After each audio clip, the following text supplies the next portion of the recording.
Aaron Jones, welcome back to Songcraft. Hey, glad to be back again, Dennis. November 2010. You've got some new songs here. I want to say right away, It Is What It Is. Sounds. I was just thinking earlier, the first song I ever wrote was a revenge song. Mm-hmm. It was angry. Now, with a ukulele, people don't usually put anger and ukulele together, but you've managed to do that. Give us, without naming names, tell us how that song came about. Okay, one day, well, actually more than one day, but the guy that's a vice president for the company I used to work for down in this area. Mm-hmm. Nothing like, libelous, no libel. No. Well, no, I'm only speaking the truth here. Yeah, okay. That you could ask something that was really worth asking somebody, and his first response would be, well, it is what it is. Oh, I hate that. It's just like he could, no matter what you asked him, he can never find an answer for anything, and it is what it is. I hear that cliche a lot, and sometimes my first response is, no, it isn't. It is what you make it. One not day what it is. It's what you understand it to be. Now, as far as what actually ended up influencing the song ultimately was one day me and my supervisor were running a route together. One that he actually had before taking the supervisor position, so he was training me on the route, and we were talking about a specific person, and we were always saying it is what it is, and then one day I just came up with it surely ain't what it ain't, and just by the end of the day I ended up going home and I had the whole thing in my head, and it was there. It just came together. Yeah. I like that. Just one of those things that smacked you upside the head. Great. Now, Feeling Sorry, and that, you say you wrote that when you were 17. I have a feeling, correct me if I'm wrong, you didn't write it on a ukulele. No. So you transferred it.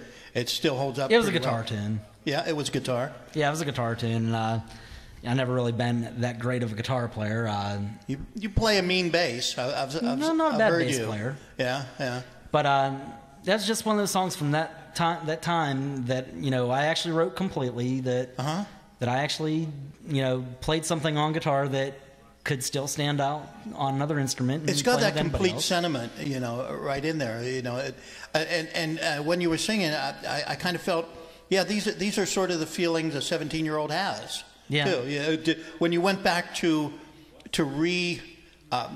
you didn't really rearrange it, but you retransposed it to your ukulele. I just transposed. Really, plays the same way. So did you find yourself reliving some of those feelings and seeing how you have gone on? I really wouldn't say that, but you sing it, and it's like one of those things. Is like it sounds like even something that I could have thought of today, really, too. But, yeah. It's just, it can hold true at any age. It's still something. It's something that I wrote from so long ago. It's not so much what a 17-year-old would feel as the 17-year-old concerns. You know what I mean? That's why the concerns that are predominant in a teenager's mind seem stronger than, I don't want to say than when you get older, but that's what's sitting there. That's kind of what I got from it. Yeah. But you've been extraordinarily prolific lately. You have another new one, yeah? Yes, there's another new one, and there is actually a story behind that one too. Should we say that first? Because when it's on YouTube, no one knows what's first, second, or third, or anything. But what's the third song? The third song's called Kiss Key Bridge. I don't know if you're familiar with the Salzburg area or not. Kind of, yeah. If you go up 981 to the stop sign. Does it go across into Salzburg? Yeah. I know the bridge. Right on the Kiski River. Yeah, I know it. I was driving a route out in Blairsville and Salzburg, where I had passed through Salzburg, and every time taking that right-hand turn to go across the river, and you're going up Washington Street.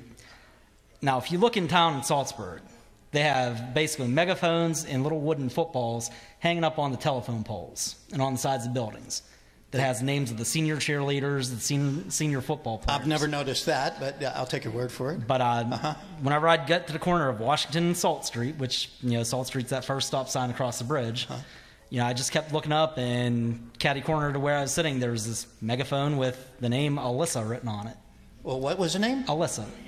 Okay. And, later on that same week, I had to pick up a patient, take him to the cancer center over on High Street in Salzburg, and just, there's just a "this could be anywhere" story that just lit up right in front of my face. Uh-huh. And, I just, thought back to, well, what was it like as senior in high, typical senior in high school, and, guy, girl kind of thing. So it was just one of those things that was sitting right there. Is there something about Salzburg and that region that people like to put things up outside? I just think like anywhere. I mean, it's, just they're. Is that the bridge where they have seniors. Canal Day? You know what I'm talking about?